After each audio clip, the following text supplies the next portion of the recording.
حضرت عمر بن عبدالعزیز کے زمانے میں نا ایک سید صاحب کہتے میری 4 بیٹیاں تھیں تو مجھے ضرورت تھی، میری کوئی مدد نہیں ہو رہی تھی، میں درود شریف پڑھتے پڑھتے سو گیا تو مجھے خواب میں محبوب پاک کا دیدار نصیب ہوا۔ فرماتے میں نے استغاثہ پیش کیا کہ حضور پریشان ہوں، بیٹیوں کا باپ ہو، تو نبی پاک علیہ السلام نے فرمایا تو عمر بن عبدالعزیز کے پاس جا۔ عمر بن عبدالعزیز وہ باکمال شخص ہے جو روزانہ 10 سپارے قرآن پاک کے پڑھتا ہے، 10,000 بار مجھ پر درود و سلام پڑھتا ہے۔ کتنے سپارے؟ ہم تو خیر سارے مصروف ہیں، 10 لائنیں بھی نہیں پڑھ سکتے، ہم تو بڑے بیزی لوگ ہیں۔ ہم قرآن شریف پڑھیں گے تو فیس بک کون چلائے گا؟ ہم اگر قرآن شریف پڑھیں گے تو وہ واٹس ایپ پہ ٹائم کون دے گا؟ ہم تو بیزی ہیں، بہت زیادہ مصروف ہیں۔ ہم اگر تھوڑی دیر قرآن شریف کھولیں گے تو وہ جو سیاسی تبصرہ سارا دن کرنا ہوتا ہے وہ کوئی گرنا نہ جائے کوئی آسمان سے چیز۔ ہم تو مطلب بیزی ہیں۔ بادشاہ وقت کے بادشاہ 10,000 مرتبہ درود و سلام، اللہ اکبر۔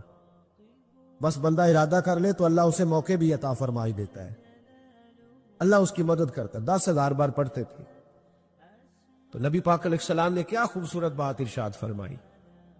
محبوب فرمانے لگے 2-4 دن پہلے نا عمر بن عبدالعزیز نے 3,000 درود شریف کم پڑھا ہے، اسے جا کے کہے 500 دینار جرمانہ دے، وہ 500 لے آ، تیرا کام بن جائے گا۔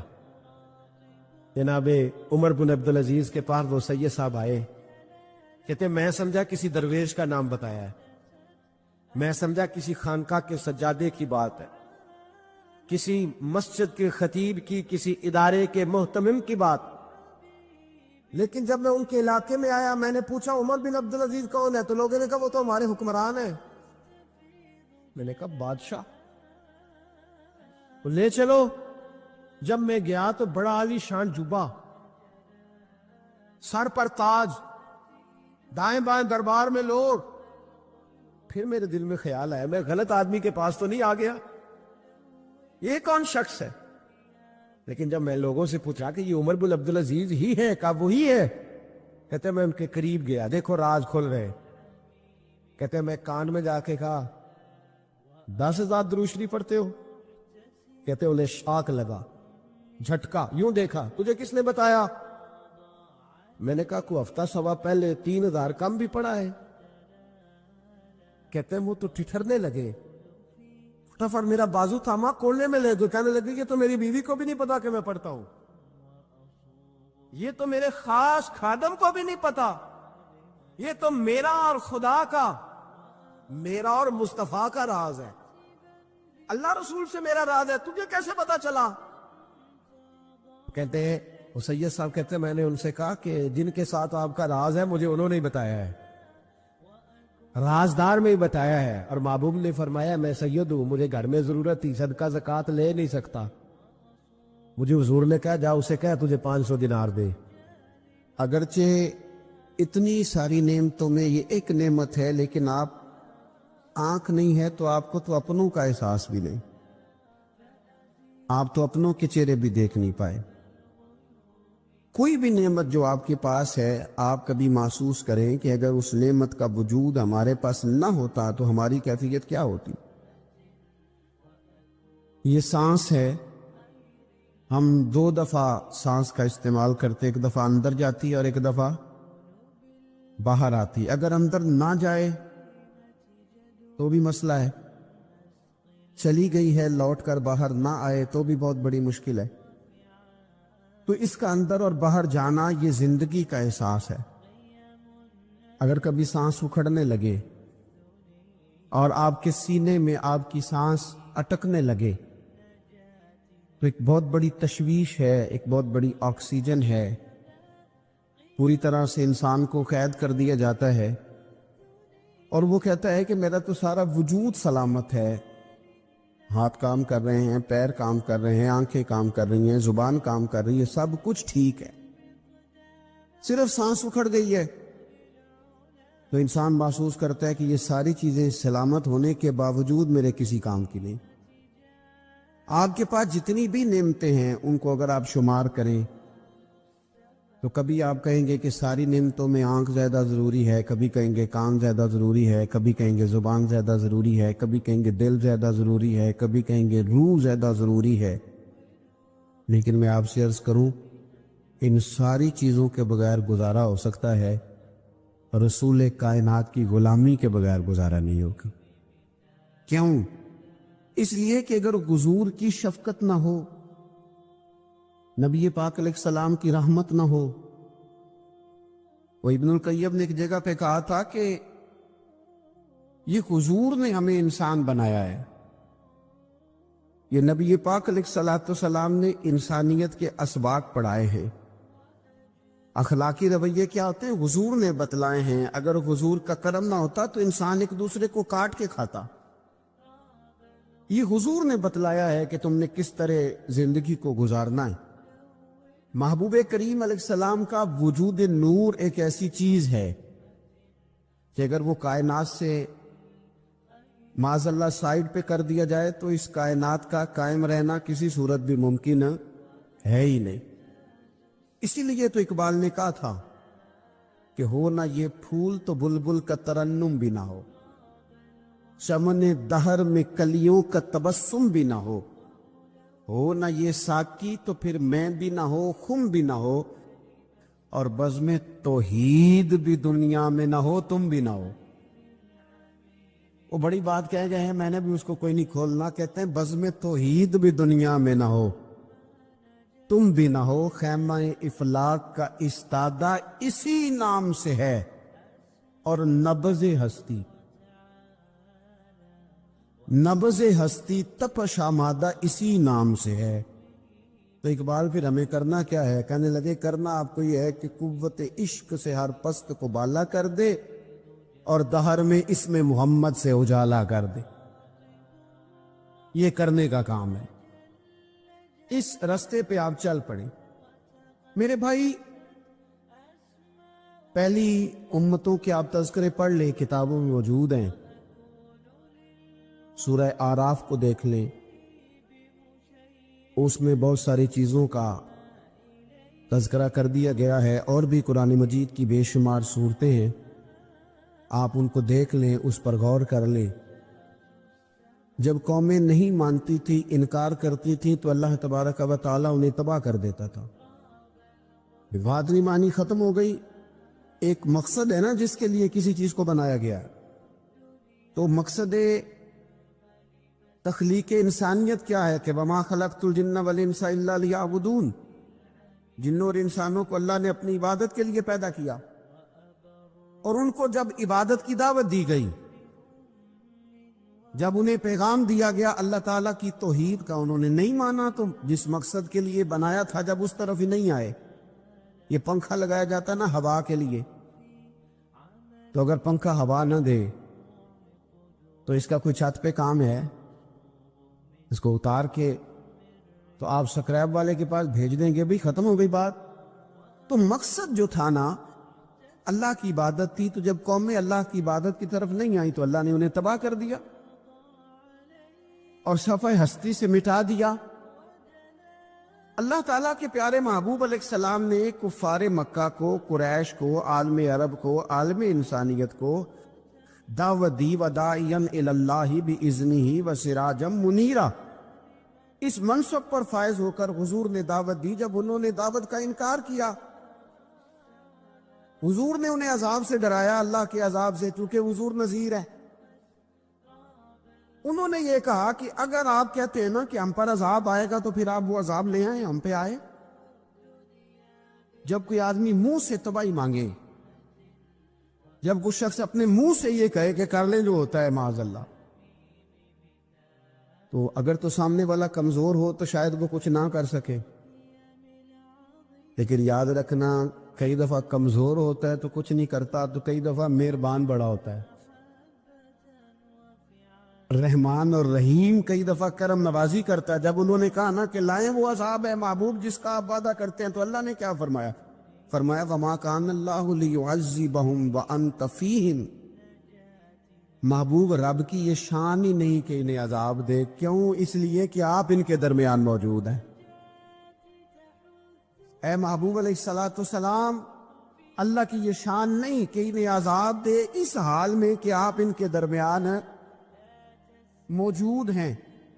آپ میری بات کو سمجھیں گے، غور کریں گے کہ کافروں کے درمیان اگر حضور موجود ہوں تو عذاب نہیں آتا، تو قیامت میں جب حضور مومنوں کے بیچ موجود ہوں گے، مجھے کہہ لینے دو نا کہ اساں جے ہاں گناہیاں دا جدوں اعمال نامہ فرول ہوئے پھر ذرے ذرے نے سامنے آ جانا ہے، جو منہ تھی بولیا بول ہوئے، اساں بھی کول حضور دے بیٹھ رہنے، لکھ عمل ترکڑی تول ہوئے او دے کولوں بھی رب نے حساب لینا ہے جیڑا بیٹھا ہی محمد دے کول ہو صلی اللہ تعالی علیہ وسلم، او دے کولوں بھی رب نے حساب لینا ہے جیڑا بیٹھا ہی محمد دے کول ہوئے، جس کو کہتے ہیں قیامت حشر، جس کا نام ہے، جس کو کہتے ہیں قیامت حشر، جس کا نام ہے۔ تیرے دیوانوں کے لیے وہ دن تو جشن عام ہے، زیارت ہوگی نا حضور کی، تیرے دیوانوں کے لیے وہ دن تو جشن۔ اور ایک شاعر نے اور بات کھول دی، کہنے لگا ہر نظر کانپ اٹھے گی محشر کے دن، خوف سے ہر کلیجہ دہل جائے گا۔ اچھا جی، پھر کیا ہوگا؟ ہر نظر کانپ اٹھے گی محشر کے دن، آنکھیں پھڑ پھڑائیں گی، کانپیں گی اور کلیجے پھٹیں گے۔ منظر ہی ایسا ہوگا، انسان اپنے پسینے میں ڈبکیاں کھا رہا ہے، حساب کا وقت آ گیا ہے اور سورج سوا نیزے پہ ہے، زمین دھک رہی ہے، تو کہنے لگے ہر نظر کانپ اٹھے گی محشر کے دن، خوف سے ہر کلیجہ دہل جائے گا، پھر اوڑھ کر کالی کملی وہ آ جائیں گے، پھر اوڑھ کر کالی کملی وہ آ جائیں گے، پھر اوڑھ کر کالی کملی وہ آ جائیں گے، ہر نظر کانپ اٹھے گی محشر کے دن، خوف سے ہر کلیجہ دہل جائے گا، پھر اوڑھ کر کالی کملی وہ آ جائیں گے، سارے محشر کا نقشہ بدل جائے۔ میرے عزیز، حضور کے بغیر گزارا، نبی کریم کے بغیر کوئی چارہ، ہمارا کوئی سہارا ہی نہیں حضور کے بغیر، ہم کدھر جائیں سوائے محبوب کے۔ اس لیے نا صحابہ اس بات پر مطلع ہو گئے تھے، وہ نا بڑی بڑی دھیمی دھیمی باتیں پوچھتے رہتے تھے، اطلاع مل گئی تھی نا کہ اصل کرنا کیا ہے، تو جو رازدار لوگ ہوتے ہیں نا وہ پھر دھیمے دھیمے راز کی باتیں کرتے ہیں۔ حضرت انس بن مالک حضور کے خادم تھے، اماں نے دے دیا تھا حضور کی بارگاہ میں، کہتے ہیں میں 10 سال مدینے میں حضور کی نوکری کرتا رہا، تو قریب سے دیکھا تھا نا سارا کچھ، بہت ساری احادیث ان سے مروی ہیں، بڑی چیزوں کو دیکھا تھا، تو آپ سیاڑے ہو گئے، باتیں سمجھ گئے، قریب رہنے والے لوگ تو قربان پچھانن والے ہیں، تو گل جان گئے، گل کھول دے نہیں، تو قریب پہنچ گئے تھے نا، تو سمجھ آ گئی تھی بات کی۔ تو ترمذی میں موجود ہے، ایک دن حضور سے پوچھتے ہیں یا رسول اللہ قیامت والے دن آپ کو کہاں تلاش کروں؟ یعنی حضور علیہ السلام سے پوچھتے ہیں حضور میں نا قیامت والے دن ہے، بھئی بات تو یہ نا کہ اعمال ٹھیک کیے جائے، معاملات پر توجہ دی جائے، عبادات کا خیال کیا جائے، جو ہمارے ذمہ ڈیوٹیاں ہیں وہ پوری کی جائیں، تو وہ کہتے ہیں حضور وہ قیامت والے دن کہاں تلاش کروں؟ تو حضور نے بھی نہیں فرمایا کہ تو اعمال ٹھیک کر، مجھے ڈھونڈنے کی کیا ضرورت ہے، کہاں ڈھونڈوں؟ تو حضور فرمانے لگے مسکرا کے فرمانے لگے، چونکہ قربان پچھانن والے ہیں تو اے گل جان گئے، گل کھول دے نہیں۔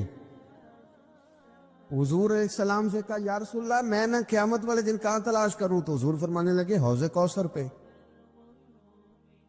یا رسول اللہ وہاں کیا ہوگا؟ تو فرمایا امت پیاسی آئے گی تو میں جام بھر بھر کے پلاؤں گا،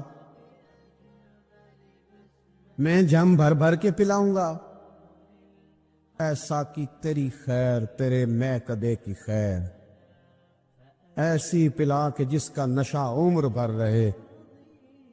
اور ایک نے کہا تھا کہ طیبہ سے منگائی جاتی ہے، سینوں میں رچائی جاتی ہے، توحید کی میں پیالوں سے نہیں نظروں سے پلائی جاتی۔ حضور صلی اللہ علیہ وسلم نے فرمایا حوض کوثر پہ بھی جام پلائیں گے؟ سیانے بڑے تھے، حضرت انس اور بلا ہمارا کر رہے تھے، یہ حضور سے پوچھ پوچھ کے نا تو ہمیں ایڈریس بتا رہے ہیں، کیونکہ حدیث روایت کر دی نا تو ہمیں ایڈریس سمجھا دیے، پتے بتا دیے کہاں پہنچنا ہے، ساری جگہ سمجھا دی۔ چلیں جدید دور آ گیا ہے، انہوں نے لوکیشن بتا دی، کہاں کر کے نا کس جگہ جا کے سٹاپ کرنا ہے کام۔ یا رسول اللہ وہاں ملاقات نہ ہوئی تو حضور نے فرمایا پھر پل صراط پہ آنا۔ یا رسول اللہ وہاں کیا ہوگا؟ فرمایا امت گزر رہی ہوگی اور میں دعائیں مانگ رہا ہوں گا، رب سلم امتی، رب سلم امتی، یا اللہ میری امت کو سلامتی سے گزار دے۔ تو وہاں آ جانا، میں دعائیں وہاں مل جاؤں گا، قربان جائیں۔ فاضل بریلوی بول پڑے، کہنے لگے خدا کی رضا چاہتے ہیں دو عالم، خدا چاہتا ہے رضائے محمد، اجابت کا جوڑا عنایت کا سہرا، دلہن بن کے نکلی دعائے محمد، اجابت میں جھک کر گلے سے لگایا بڑی ناز سے جب دعائے محمد، رضا اب پل سے وجد کرتے گزریے کہ ہے رب سلم دعائے محمد صلی اللہ۔ تو عرض کی یا رسول اللہ وہاں ملاقات نہ ہوئی تو؟ میں نے کہا وہ ہمیں لوکیشن سمجھا رہے تھے، انہیں تو پتا تھا پہلے ہی، ایک قربان پچھانن والے ہیں تو ایک گل جان گئے گل کھول دے نہیں، تو وہاں نہ ملاقات ہوئی تو حضور نے فرمایا پھر میزان عمل پہ آنا۔ یا رسول اللہ وہاں کیا ہوگا؟ فرمایا امت کے عمل تول رہے ہوں گے اور میں ان کے لیے دعائیں کر رہا ہوں گا۔ میں نہیں جا سکا کبھی بچوں کے ساتھ پیپر دلوانے، استاد کو اجازت نہیں دیتے، کہتے ایگزامینر اور آئے گا کوئی، جس نے پڑھایا ہو اسے اجازت نہیں کہ تو جا۔ ابا جی کو اجازت نہیں ہوتی کہ وہ ایگزامینیشن ہال میں جائے، وہاں تو کوئی اور لوگ آتے ہیں۔ یہ بھی عجیب سبق ہے نا کائنات کا کہ سارے تعلیم و تربیت کے اسباق بھی حضور پڑھائیں، رنگ بھی سارا حضور ہی بتائیں، اور قبر کے سوالات بھی سارے ہمیں حضور بتا دے، اور جب پیپر ہونے لگے تو سرانے میں کھڑے ہو جائیں، تو پھر کہہ لینا ایک دفعہ پھر کہ وہ دیکھو لو کہ رب نے حساب لینا جیڑا بیٹھا ہی محمد دیکھو لو۔ بندے اپنے مالک سے بڑا پیار کرتے، اپنے رب کے ساتھ ان کا رشتہ بڑا محبتوں والا ہے۔ یہ تو ہو گئی اللہ تعالیٰ کی محبت۔ پھر نبی پاک صلی اللہ تعالیٰ علیہ وسلم نے ارشاد فرمایا کہ تم میں سے کوئی شخص اتنی دیر تک مسلمان نہیں ہو سکتا، مومن نہیں ہو سکتا، جب تک وہ اپنے ماں باپ سے، اپنی اولاد سے اور تمام لوگوں سے بڑھ کر مجھ سے پیار نہ کرے۔ تو اللہ سے بھی محبت کرنی ہے اور ہر چیز سے بڑھ کر نبی پاک صلی اللہ تعالی علیہ وسلم سے بھی پیار کرنا۔ گویا اللہ اور اس کے رسول صلی اللہ علیہ وسلم کی محبت کامل ہوگی تو پھر ہی ایمان مکمل ہوگا، پھر ہی انسان کو ذائقہ اور لطف اور شوق نصیب ہوگا۔ میرے عزیز یاد رکھیے گا، انسان کو اللہ تعالیٰ نے جب دل دیا ہوتا ہے اور اس کے سینے کے اندر دھڑکنیں رکھی ہوتی ہیں تو کوئی نہ کوئی محبت تو وہ کرتا ہی ہے۔ بعض لوگوں کو دولت سے پیار ہو جاتا ہے، صبح و شام اپنے لاکھ کو دو کو چار کرنے کے چکر میں پڑے رہے۔ کچھ لوگوں کو اقتدار سے، کرسی سے، حکومت سے محبت ہو جاتی ہے۔ وہ بیچارے کہیں نیکی کا کام کرنے بھی جائیں، وہ بیچارے کہیں جنازہ پڑھنے بھی جائیں، کچھ بھی کرنے چاہیں تو نقطہ نظر سیاست رہتی۔ کچھ لوگوں کو شہرت سے بہت پیار ہو جاتا ہے، وہ ہر وقت چاہتے ہیں ان کی تعریفیں ہو، ان کے دل میں یہ خواہش مچلنے لگتی ہے کہ ہر وقت کوئی نہ کوئی ان کے گن گاتا رہے، ہر وقت کوئی نہ کوئی کسی نہ کسی جملے سے انہیں یاد کرتا رہے۔ یہ شہرت کی محبت، دولت کی محبت، اقتدار کی محبت، یہ انسان کے باطن کو اجاڑ دیتی ہے۔ اس کے جو روحانی معاملات ہوتے ہیں وہ سارے خراب ہو جاتے ہیں، کوئی کام بھی اللہ کی رضا کے لیے نہیں کر پاتا، ہر وقت اس شوق میں لگے رہنا کہ میں کوئی بھی کام خیر کا کروں تو اس میں میری تعریف ہو، میری ستائش ہو، میرے لیے یہ جملے کہے جائیں کہ میں بڑا عظیم آدمی ہوں، میں بڑی خدمات سر انجام دیتا ہوں۔ اور آج کل تو نچلی سطح سے لے کر اوپر تک یہی حال ہے کہ لوگ کام کرنے کے لیے نہیں کرتے، کام دکھانے کے لیے کرتے۔ اس کے نتائج یہ ہے کہ جو روحانی زندگی ہے نا، بندہ عبادت کرے، خدمت کرے، کوئی ڈیوٹی کرے تو اپنے رب کے قریب چلا جائے۔ وہ بعض لوگ نیکی کا کام کر کے بھی وہ روحانیت نہیں حاصل کر پاتے۔ اس پر اللہ کے پیارے حبیب صلی اللہ تعالی علیہ وسلم کا ایک فرمان سمجھنے کے لیے اور سیکھنے کے لیے بڑا اہم ہے۔ کریم فرماتے ہیں کہ دو بھوکے بھیڑیا ویسے ہی خطرناک ہوتا ہے، اور اگر بھوکا ہو تو پھر اور خطرناک ہو گیا۔ حضور فرماتے دو بھوکے بھیڑیے